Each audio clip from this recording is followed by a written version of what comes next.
హైడ్రా ఏర్పడ్డ రోజు నుంచి వార్తలలోనే ఉంది. అసలు పేదల ఇండ్ల మీదకి బుల్డోజర్లను పంపుతున్నారు కానీ పెద్దల ఇండ్ల మీదకి పంపే ధైర్యం లేదు అని అందరూ మాట్లాడుకుంటున్నారు.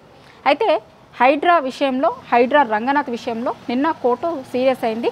మీరు ప్రత్యక్షంగా కోర్టుకి డిసెంబర్ 5 లోపు హాజరు కాకపోతే కనుక నాన్ బెయిలబుల్ వారెంట్ ఇష్యూ చేస్తాము అని చెప్పింది.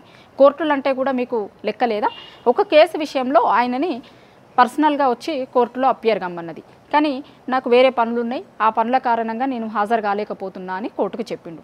చెప్పిన తర్వాత కోర్టులు అంటే మీకు లెక్కలేదా? కోర్టులు గతంలో ఇచ్చినటువంటి తీర్పుల్ని కూడా మీరు పాటిస్తలేరు, కోర్టు ధిక్కరణకి పాల్పడుతున్నారు. గతంలో కూడా శని ఆదివారాలలో ఎందుకు హైడ్రాని పంపుతున్నారు, ఎందుకు బుల్డోజర్లను పంపుతున్నారు, సెలవు దినాలలో ఎందుకు పంపుతున్నారు, ఒక్క రోజులో మొత్తం హైదరాబాద్ నగర రూపురేఖలన్నీ మారుస్తుందా హైడ్రా ఎందుకు అనేది గతంలో హైడ్రా ప్రశ్నించింది. రంగనాథ్ని కూడా డైరెక్ట్గానే ప్రశ్నించింది. ఇప్పుడేమో ఒక కేసు విషయంలో హాజరు కమ్మంటే కాకపోతే డిసెంబర్ 5 లోపల హాజరు కాకపోతే కనుక చాలా సీరియస్గా తీసుకోవాల్సి వస్తుంది ఈ ఇష్యూని, నాన్ బెయిలబుల్ వారెంట్ ఇష్యూ చేస్తాం అవసరమైతే అనేది హైకోర్టు నిన్న మళ్ళీ ఒకసారి హైడ్రా రంగనాథ్కి సీరియస్ వార్నింగ్ ఇచ్చింది.